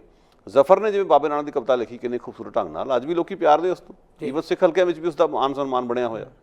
ਪਰ ਕੀ ਉਸਨੇ ਕਸਰ ਛੱਡੀ ਕੋਈ ਸਵਾਲ ਕਰਨ ਦੀ? ਆਲੋਚਨਾਤਮਕ ਢੰਗ ਨਾਲ ਉਸਨੇ ਕਾਫੀ ਕੁਝ ਲਿਖਿਆ ਬਿਲਕੁਲ। ਪਰ ਮੇਰਾ ਕਹਿੰਦਾ ਇਹਨਾਂ ਲੋਕ ਇਹ ਜਿਹੜੀ ਖੁੱਲ੍ਹ ਲੈ ਕੇ ਇਸ ਤਰ੍ਹਾਂ ਦੀਆਂ ਗੱਲਾਂ ਲਿਖਣੀਆਂ, ਇਹਦੇ ਸਾਨੂੰ ਕਿੰਤੂ ਪਰੰਤੂ ਕਰਨਾ ਚਾਹੀਦਾ। ਇੱਕ ਬੜੀ ਅਹਿਮ ਗੱਲ ਹੈ ਕਿ ਜਿਸ ਤਰ੍ਹਾਂ ਤੁਸੀਂ ਇੱਕ ਸ਼ਖਸ ਨਹੀਂ, ਇਹੋ ਜਿਹੇ ਬਹੁਤ ਸਾਰੇ ਲੋਕ ਨੇ। ਇੱਕ ਇਹ ਮੈਂਟੈਲਿਟੀ ਜਿਹੜੀ ਹੁੰਦੀ ਹੈ ਕਿ ਮਕਬੂਲ ਹੋਣਾ, ਮਸ਼ਹੂਰ ਹੋਣਾ, ਬਦਨਾਮ ਹੋਂਗੇ ਤਾਂ ਕਿਆ ਨਾਮ ਨਾ ਹੋਗਾ, ਕੋਈ ਨਾ ਕੋਈ ਚਿੰਗੜੀ ਇਸ ਤਰ੍ਹਾਂ ਦੀ ਛੇੜਨੀ, ਜਿਸ ਚਿੰਗੜੀ ਦੇ ਛੇੜਨ ਤੋਂ ਬਾਅਦ ਲੋਕ ਜਿਹੜੇ ਆ ਕੁਛ ਆਲੋਚਨਾ ਕਰਨੀ ਸ਼ੁਰੂ ਕਰ ਦੇਣ, ਲੋਕਾਂ ਦਾ ਜਿਹੜਾ ਧਿਆਨ ਵੀ ਆਪਣੇ ਵੱਲ ਖਿੱਚਿਆ ਜਾਏ, ਅਤੇ ਜੇ ਕਦੇ ਕੋਈ ਨਾ ਕੋਈ ਇਹੋ ਜਿਹੀ ਹੈਪਨ ਘਟਨਾ ਵਾਪਰਦੀ ਹੈ ਤੇ ਫਿਰ ਇੱਕ ਹੀਰੋ ਬਣ ਕੇ ਉੱਭਰਨਾ ਤੇ ਆਪਣੇ ਆਪ ਨੂੰ ਵਿਕਟਮ ਪੇਸ਼ ਕਰਨਾ।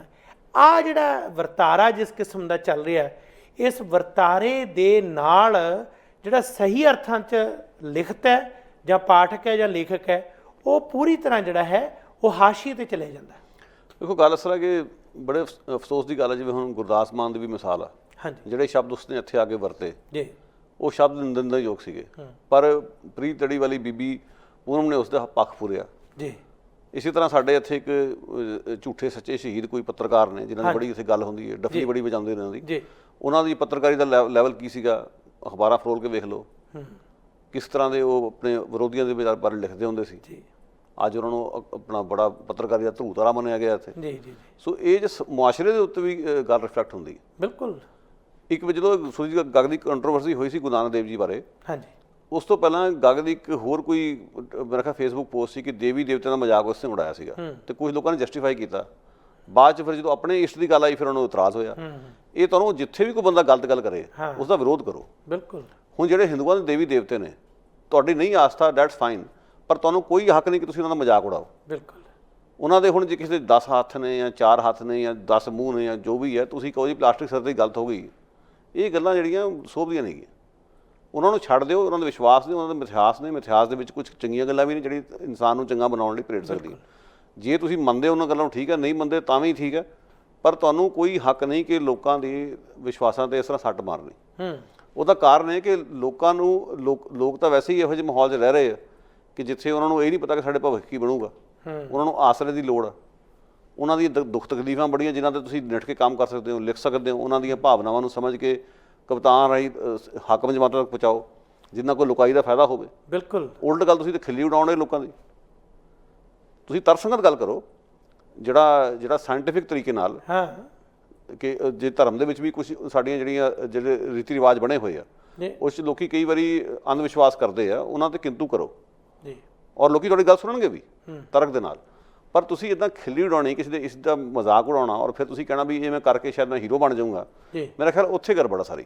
ਫਿਰ ਇੱਕ ਬੜੀ ਕਮਾਲ ਦੀ ਗੱਲ ਹੈ ਕਿ ਇਸ ਟਿੱਪਣੀ ਦੌਰਾਨ ਜੋ ਲੋਕਾਂ ਦਾ ਜਦੋਂ ਪ੍ਰਤੀਕਰਮ ਆਉਂਦਾ ਤਾਂ ਇਹ ਵਿਅਕਤੀ ਆਪਣਾ ਸਪਸ਼ਟੀਕਰਨ ਇਹ ਦਿੰਦੇ ਆ ਕਿ ਇਹ ਤਾਂ ਟਿੱਪਣੀ ਮੈਂ ਕਿਸੇ ਦੇ ਜਵਾਬ 'ਚ ਦਿੱਤੀ ਸੀ, ਮੈਂ ਆਪਣੇ ਵੱਲੋਂ ਇਸ ਟਿੱਪਣੀ ਨੂੰ ਜਿਹੜਾ ਹੈ ਪੇਸ਼ ਕਰਦਾ, ਮੈਂ ਪ੍ਰਤੀਕਰਮ ਵਜੋਂ ਦਿੱਤੀ ਸੀ।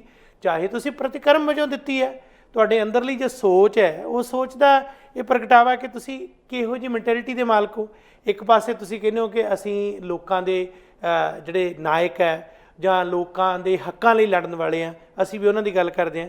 ਦੂਸਰੇ ਪਾਸੇ ਜਿਨ੍ਹਾਂ ਨੇ ਜਾਨਾਂ ਹੀ ਵਾਰ ਦਿੱਤੀਆਂ ਉਸ ਲਈ, ਅਤੇ ਉਸ ਦੇ ਬਾਰੇ ਤੁਸੀਂ ਇਹੋ ਜਿਹੀ ਸ਼ਬਦਾਵਲੀ ਵਰਤਦੇ ਹੋ ਜਿਹੜੀ ਕਿ ਅਤ ਨਿੰਦਣਯੋਗ ਹੈ। ਮੈਂ ਇਸ ਗੱਲ ਨੂੰ ਜਿਹੜਾ ਸੜਕਨਾਮਾ ਬਲਦੇਵ ਸਿੰਘ ਉਸ ਦੇ ਹਵਾਲੇ ਨਾਲ ਗੱਲ ਕਰ ਰਿਹਾ। ਹੁਣ ਬਲਦੇਵ ਸਿੰਘ ਸੜਕਨਾਮਾ ਮਹਾਰਾਜਾ ਰਣਜੀਤ ਸਿੰਘ ਬਾਰੇ ਜਿਹੜੀ ਉਹਨਾਂ ਨੇ ਨਾਵਲ ਲਿਖਿਆ, ਬੜਾ ਵਿਵਾਦਗ੍ਰਸਤ ਨਾਵਲ ਜਿਸ ਨੂੰ 25,000 ਦਾ ਇਨਾਮ ਚੱਕ ਕੇ ਦੇ ਦਿੱਤਾ ਗਿਆ, ਢਾਂ ਪੁਰਸਕਾਰ, ਅਤੇ ਬੜਾ ਵੱਡਾ ਉਸ ਨੂੰ ਬਣਾਇਆ ਗਿਆ। ਉਸ ਦੇ ਵਿੱਚ ਉਹਨੇ ਕੀ ਲਿਖਿਆ, ਆਪਣੀ ਮੈਂਟੈਲਿਟੀ ਪੇਸ਼ ਕਰ ਦਿੱਤੀ। ਕੀ ਕਰ ਦਿੱਤੀ ਕਿ ਮਹਾਰਾਜਾ ਰਣਜੀਤ ਸਿੰਘ ਵਰਗਾ ਮਾੜਾ ਰਾਜਾ ਹੋਇਆ ਹੀ ਨਹੀਂ ਦੇਸ਼ ਦੇ ਵਿੱਚ। ਉਹਦੇ 'ਤੇ ਉਹਦੇ ਕਰੈਕਟਰ ਨੂੰ ਲੈ ਕੇ ਹਰ ਤਰ੍ਹਾਂ ਦਾ ਜਿਹੜਾ ਕਿ ਉਸ ਸਮਕਾਲੀ ਸਮੇਂ ਦੇ ਵਿੱਚ ਕਿਤੇ ਬਾਹਰਲੇ ਮੁਲਕਾਂ ਦੇ ਵਿੱਚ ਵੀ, ਏਸ਼ੀਆ ਦੇ ਵਿੱਚ ਕੋਈ ਇਹੋ ਜਿਹਾ ਨਹੀਂ ਸੀ ਮਿਲਦਾ।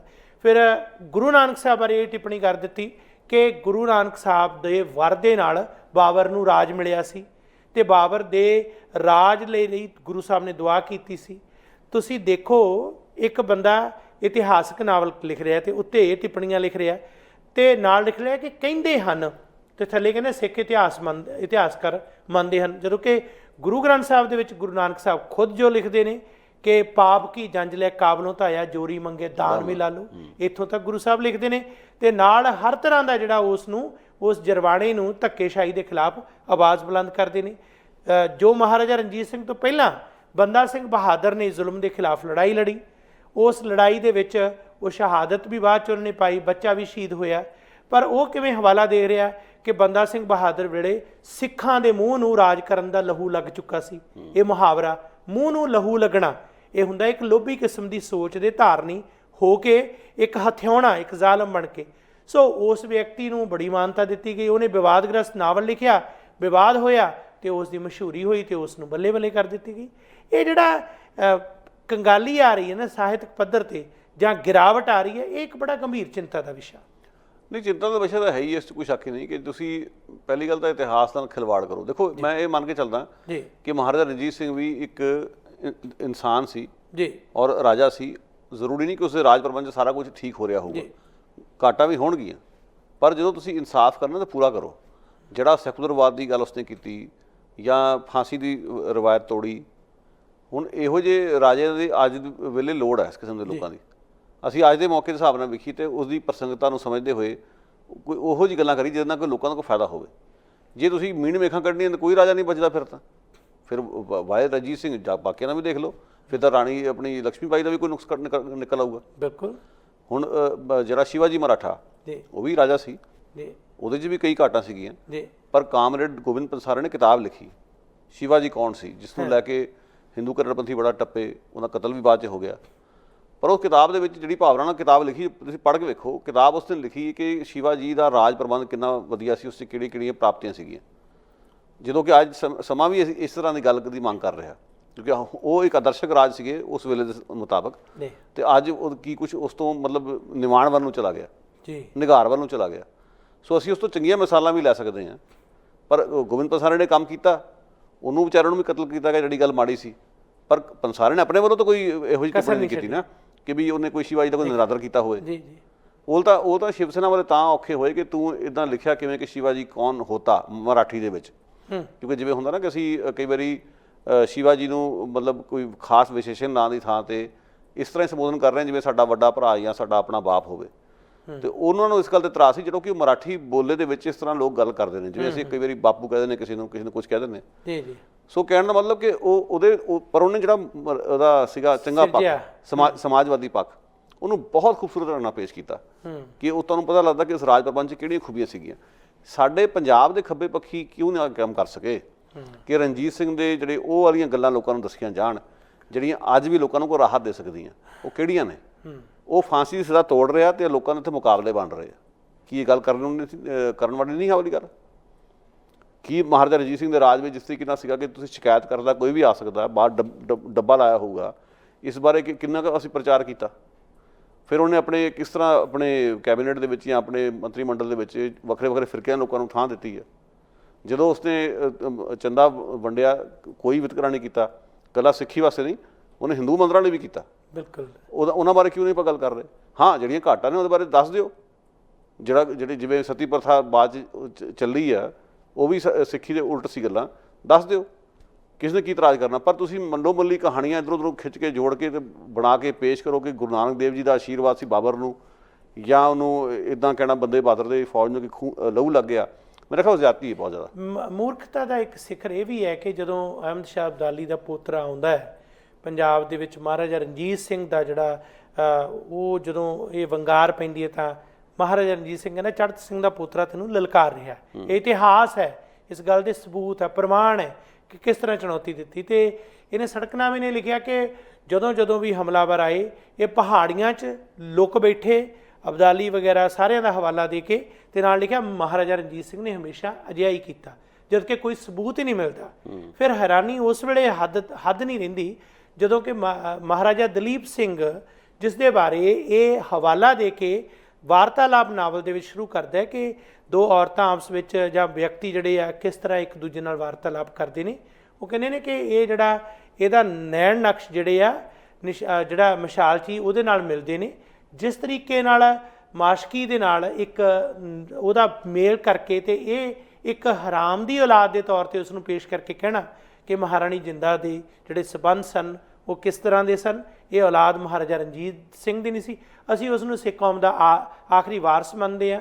ਕਿਸ ਤਰੀਕੇ ਨਾਲ ਉਹ ਲੰਡਨ ਤੋਂ ਆ ਕੇ ਵੀ ਲੜਦਾ ਹੈ, ਆਵਾਜ਼ ਦਿੰਦਾ ਕਿ ਮੈਂ ਇੱਥੇ ਸਾਰਿਆਂ ਨੂੰ ਇਕੱਠਿਆਂ ਕਰਕੇ ਬ੍ਰਿਟਿਸ਼ ਅੰਪਾਇਰ ਨੂੰ ਖਤਮ ਕਰਨਾ।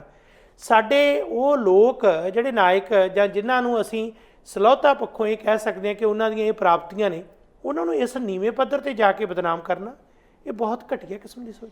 ਦੇਖੋ ਗੱਲ ਅਸਲ ਕਿ ਫਿਰ ਉੱਥੇ ਗੱਲ ਘੁੰਮ ਫਿਰ ਕੇ ਆ ਜਾਂਦੀ ਗੁਰਜੀਤ ਸਿੰਘ ਜੀ ਕਿ ਇਨਸਾਨ ਨੇ, ਰਾਜੇ ਨੇ, ਘਾਟਾਂ ਹੋ ਵੀ ਸਕਦੀਆਂ, ਨਹੀਂ ਵੀ ਹੋ ਸਕਦੀਆਂ। ਪਹਿਲੀ ਗੱਲ, ਮੈਂ ਤਾਂ ਇਸ ਗੱਲ ਦਾ ਗਵਾਹ ਹੈ ਨਹੀਂ ਗਾ ਤੇ ਮੈਂ ਵੀ ਇੱਥੇ ਕੋਈ ਬਿਆਨ ਦੇ ਦੇਵਾਂ ਨਾ। ਬਿਲਕੁਲ। ਜੇ ਮੈਂ ਆਪ ਪੜ੍ਹਿਆ ਹੋਵੇ ਤਾਂ ਵੱਖਰੀ ਗੱਲ। ਹਾਂ, ਪਰ ਮੈਨੂੰ ਇਹ ਲੱਗਦਾ ਕਿ ਅੱਜ ਦੇ ਤਰੀਕੇ ਸਮੇਂ ਦੇ ਅਨੁਸਾਰ ਜੇ ਮੈਨੂੰ ਕੋਈ ਵੈਸੇ ਪੁੱਛੇ ਕਿ ਮਹਾਰਾਜਾ ਰਣਜੀਤ ਸਿੰਘ ਬਾਰੇ ਤੁਸੀਂ ਗੱਲ ਕੀ ਕਹਿਣਾ ਚਾਹੋਗੇ, ਜਿਹੜੀ ਗੱਲ ਦੀ ਮੈਨੂੰ ਪੀੜ ਆ, ਮੈਂ ਤਾਂ ਉਹ ਕਹੂੰਗਾ। ਬਿਲਕੁਲ।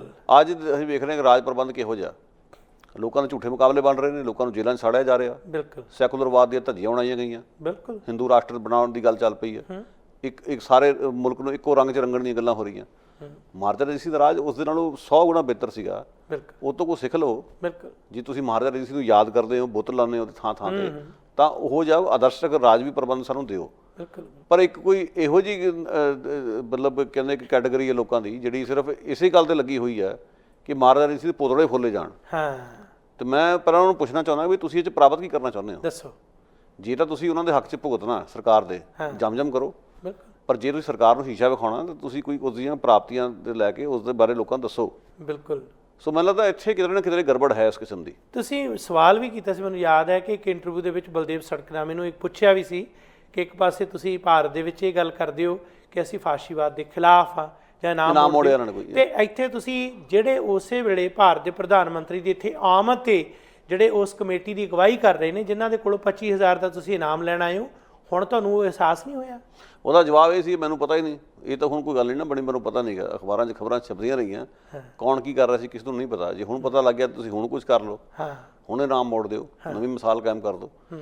ਵੀ ਖੈਰ ਉਹਨਾਂ ਦੀ ਖੁਸ਼ੀ ਜੋ ਮਰਜ਼ੀ ਕਰਨ। ਮੈਂ ਤਾਂ ਇਸ ਗੱਲ ਨੂੰ ਜਾਣਦਾ, ਗੁਰਿੰਦਰ ਸਿੰਘ ਜੀ, ਅਰੁੰਧਤੀ ਰੋਏ, ਜਿਵੇਂ ਅਸੀਂ ਇੱਕ ਵਾਰੀ ਪਹਿਲਾਂ ਵੀ ਇਸ ਮੰਚ ਤੇ ਗੱਲ ਕੀਤੀ ਸੀ, ਹਾਂਜੀ, ਉਹਨੂੰ ਬੁਕਰ ਪ੍ਰਾਈਜ਼ ਮਿਲਿਆ ਅੰਤਰਰਾਸ਼ਟਰੀ ਪੱਧਰ ਦਾ। ਹੁਣ ਉਹ ਬੁਕਰ ਪ੍ਰਾਈਜ਼ ਤੋਂ ਬਾਅਦ ਵੀ ਉਹਨੇ ਲਗਾਤਾਰ ਹੁਣ ਤੱਕ ਲੋਕਾਂ ਦੇ ਹੱਕ 'ਚ ਲਿਖਦੀ ਆ ਰਹੀ, ਲੋਕਾਂ ਦੇ ਨਾਲ ਖੜਦੀ ਹੈ। ਬਿਲਕੁਲ। ਉਹਨੇ ਉਸ ਪੁਰਸਕਾਰ ਦਾ ਫਾਇਦਾ ਲੋਕਾਂ ਨੂੰ ਪਹੁੰਚਾਇਆ ਕਿ ਪੁਰਸਕਾਰ ਲੈਣ ਤੋਂ ਬਾਅਦ ਲੋਕਾਂ ਨਾਲ ਖੜੋ।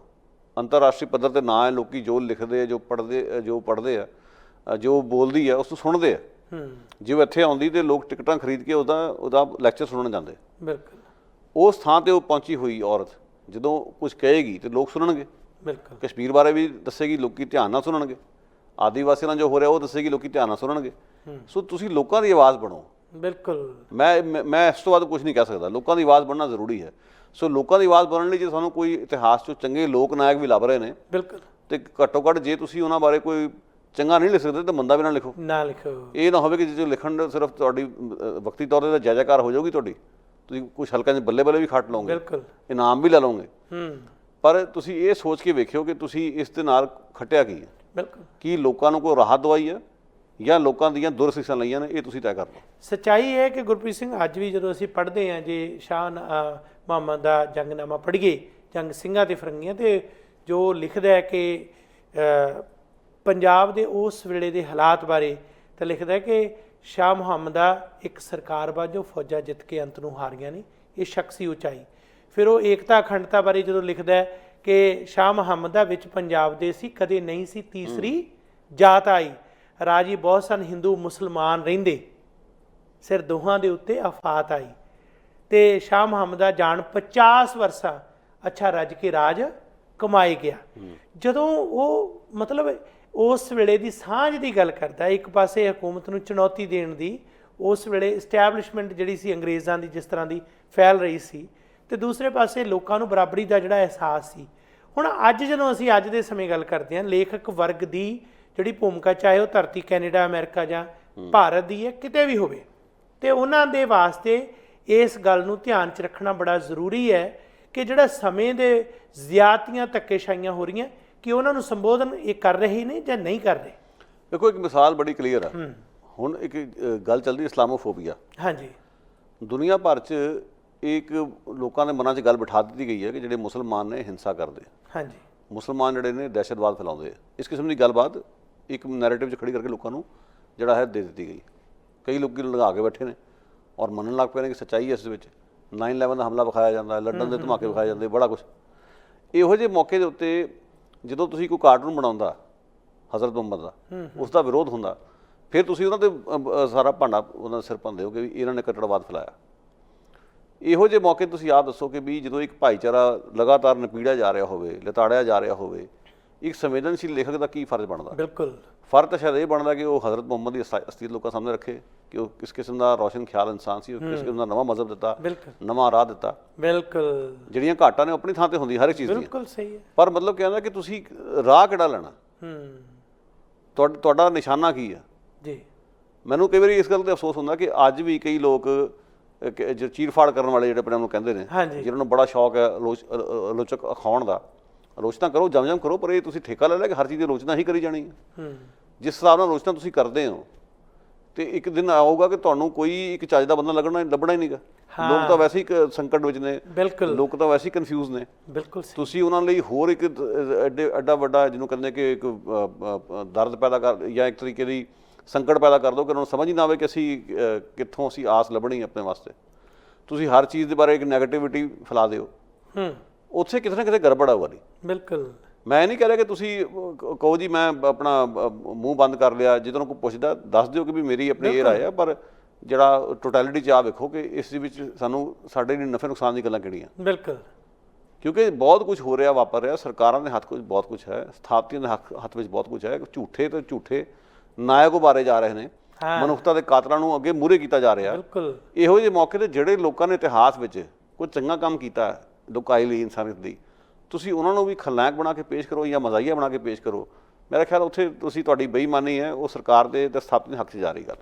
ਇੱਕ ਬੜੀ ਕਮਾਲ ਦੀ ਗੱਲ ਹੈ ਕਿ ਜਦੋਂ ਕਹਿੰਦੇ ਆ ਕਿ ਮੈਂ ਇੱਕ ਵਾਰੀ ਲਿਖਿਆ ਵੀ ਸੀਗਾ ਕਿ ਉਹਦੇ 'ਚ ਬੋਲਣ ਦਾ ਜਦ ਵਕਤ ਸੀ ਸਰਿਆ ਨਾ ਕੋਈ ਬੋਲ, ਬੋਲਣ ਦਾ ਜਦ ਵਕਤ ਸੀ ਸਰਿਆ ਨਾ ਕੋਈ ਬੋਲ, ਹੋਣਾ ਸੀ ਜੋ ਹੋ ਗਿਆ ਹੁਣ ਨਾ ਖਾਕ ਫਰੋਲ। ਸਾਡੇ ਬਹੁਤ ਸਾਰੇ ਇਹੋ ਜਿਹੇ ਹੁੰਦੇ ਨੇ ਜਦੋਂ ਬੋਲਣ ਦਾ ਵਕਤ ਹੈ ਉਦੋਂ ਨਹੀਂ ਬੋਲਦੇ, ਬਾਅਦ ਦੇ ਵਿੱਚ ਬਹੁਤ ਵੱਡੇ ਵੱਡੇ ਜਿਹੜੇ ਕਾਵ ਗ੍ਰੰਥ ਲਿਖਦੇ ਨੇ, ਐਡੇ ਐਡੀਆਂ ਲੀਲਾਵਾਂ ਰਚਾ ਲੈਂਦੇ ਨੇ।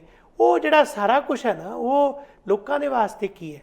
ਜੇ ਤੁਸੀਂ ਤੁਹਾਡਾ ਸਾਹਿਤ ਮਨੁੱਖਤਾ ਵਾਸਤੇ ਨਹੀਂ, ਲੋਕਾਂ ਵਾਸਤੇ ਨਹੀਂ, ਆਤਮ ਦਰਸ਼ਨ ਵਾਸਤੇ ਨਹੀਂ, ਚਾਹੇ ਉਹ ਰਹੱਸਵਾਦ ਹੈ ਉਹਦੇ ਵਾਸਤੇ ਵੀ ਸਹੀ ਨਹੀਂ, ਤੁਸੀਂ ਉਹ ਤਸ਼ਬੀਹਾਂ ਤੁਹਾਡੀਆਂ ਸਿੰਬਲੀਜ਼ ਜਾਂ ਜੋ ਵੀ ਤੁਸੀਂ ਉਹਨੂੰ ਕਰਦੇ ਹੋ, ਕੀ ਉਹਦਾ ਖਾਕ ਦੇ ਵਿੱਚ ਕੀ ਉਹਦਾ ਮੁੱਲ ਕੀ ਹੋਏਗਾ? ਕੁਛ ਵੀ ਨਹੀਂ।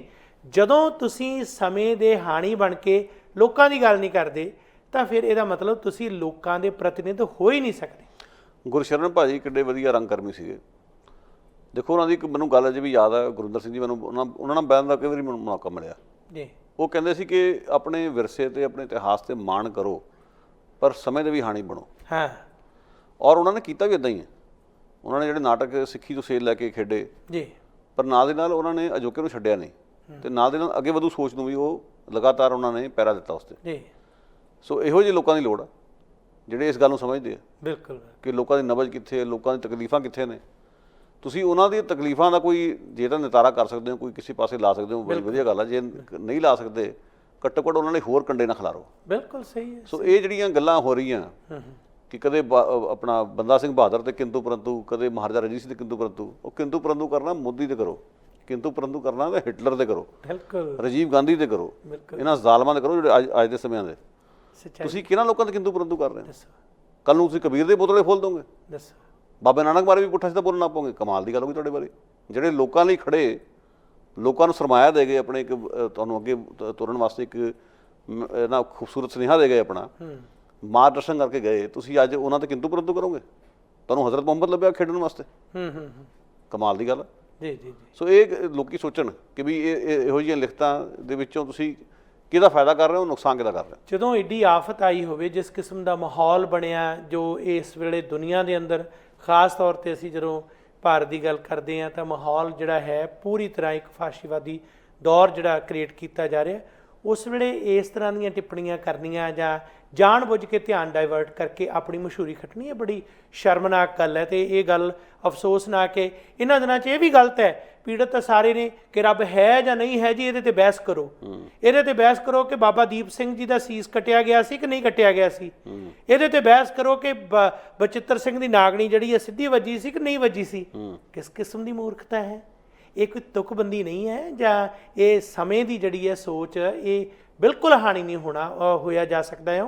ਪਰ ਇਹ ਬੜਾ ਸੰਜੀਦਾ ਮੁੱਦਾ ਜਿਸ ਦੇ ਬਾਰੇ ਤੁਸੀਂ ਗੱਲਬਾਤ ਕੀਤੀ ਹੈ ਗੁਰਪ੍ਰੀਤ ਸਿੰਘ ਜੀ, ਤਹਿ ਦਿਲੋਂ ਤੁਹਾਡਾ ਸ਼ੁਕਰੀਆ। ਇੱਕ ਚਿੰਤਕ ਦੇ ਤੌਰ ਤੇ ਵਿਚਾਰ ਦਿੱਤੇ ਨੇ, ਹਾਰਦਿਕ ਧੰਨਵਾਦ। ਬਹੁਤ ਸ਼ੁਕਰੀਆ ਗੁਰਦਾਸ ਜੀ, ਧੰਨਵਾਦ।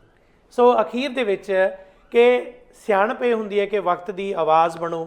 ਜੇ ਤੁਸੀਂ ਸਮੇਂ ਦੇ ਹਾਕਮਾਂ ਨੂੰ ਚੁਣੌਤੀ ਨਹੀਂ ਨਾ ਦਿੰਦੇ ਤੇ ਇਤਿਹਾਸ ਦੇ ਪਾਤਰਾਂ ਬਾਰੇ ਮਾੜੀਆਂ ਟਿੱਪਣੀਆਂ ਕਰਦੇ ਹੋ ਤਾਂ ਸ਼ਰਮਨਾਕ ਗੱਲ ਹੈ। ਇਹ ਗੱਗ ਵਰਗੇ ਜਾਂ ਐਸੇ ਹੋਰ ਲੋਕ, ਗੁਰੂ ਅਰਜਨ ਸਾਹਿਬ ਦੀ ਸ਼ਹਾਦਤ ਨੂੰ ਕੋਈ ਫਰਕ ਨਹੀਂ ਪੈਂਦਾ। ਸੁਰਜੀਤ ਗੱਗ ਜਾਂ ਇਹੋ ਜਿਹੀ ਮੂਰਖਤਾ ਦੇ ਪ੍ਰਦਰਸ਼ਨ ਕਰਨ ਵਾਲੇ ਹੋਰ ਵੀ ਹੋਣ, ਜਾਂ ਸੜਕਨਾਮੇ ਵਰਗੇ ਜਿਹੜੇ ਹੋਰ ਵੀ ਲਿਖ ਦੇਣ ਮਹਾਰਾਜਾ ਰਣਜੀਤ ਸਿੰਘ ਤੇ ਅਕਸ ਤੇ ਕੁਛ ਨਹੀਂ ਹੁੰਦਾ, ਜਾਂ ਐਸੇ ਲੇਖਕ ਜਿਹੜੇ ਇਤਿਹਾਸ ਦੇ ਪਾਤਰਾਂ ਨੂੰ ਇਸ ਤਰ੍ਹਾਂ ਫਰੋਲ ਕੇ ਪੇਸ਼ ਕਰਨ। ਜੁਰਤ ਤਾਂ ਹੈ ਜੇ ਸਮੇਂ ਦੇ ਹਾਕਮਾਂ ਦੇ ਸਾਹਮਣੇ ਖੜ ਕੇ ਗੱਲ ਕਰੋ। ਜਿਹੜੀਆਂ ਕਿ ਅੱਜ ਜੁਮਲੇਬਾਜ਼ੀਆਂ ਹੋ ਰਹੀਆਂ ਨੇ ਉਹਨਾਂ ਦੀ ਗੱਲ ਕਰੋ। ਅੱਜ ਦੁਨੀਆ ਸੜ ਰਹੀ ਹੈ ਤੇ ਨੀਰੋ ਬੰਸਰੀ ਵਜਾ ਰਿਹਾ, ਉਸ ਦੀ ਗੱਲ ਕਰੋ, ਤਾਂ ਤੁਹਾਨੂੰ ਸਾਹਿਤਕਾਰ ਗਿਣੀਏ। ਅਖੀਰ 'ਚ ਇਸ ਦੋਹੇ ਦੇ ਨਾਲ ਗੱਲਬਾਤ ਸਮੇਟਦੇ ਹਾਂ। ਨਿਤ ਨਿਤ ਜੁਮਲੇਬਾਜ਼ੀਆਂ, ਨਿਤ ਨਿਤ ਜੁਮਲੇਬਾਜ਼ੀਆਂ, ਝੂਠ ਬਣਾਵੇ ਸੱਚ, ਨੀਰੋ ਦੇ ਹੱਥ ਬਾਂਸਰੀ, ਦੇਸ਼ ਰਿਹਾ ਹੈ ਮੱਚ, ਨੀਰੋ ਦੇ ਹੱਥ ਬਾਂਸਰੀ, ਦੇਸ਼ ਰਿਹਾ ਹੈ ਮੱਚ। ਬਹੁਤ ਬਹੁਤ ਧੰਨਵਾਦ। ਸਾਡਾ ਹਰ ਇੱਕ ਪ੍ਰੋਗਰਾਮ ਦੇਖਣ ਤੇ ਸਾਡੇ ਨਾਲ ਜੁੜਨ ਲਈ ਸਬਸਕ੍ਰਾਈਬ ਕਰੋ ਚੈਨਲ ਪੰਜਾਬੀ ਤੇ ਨੋਟੀਫਿਕੇਸ਼ਨ ਲਈ ਬੈਲ ਆਈਕਨ ਵਾਲੇ ਬਟਨ ਤੇ ਕਲਿੱਕ ਕਰੋ।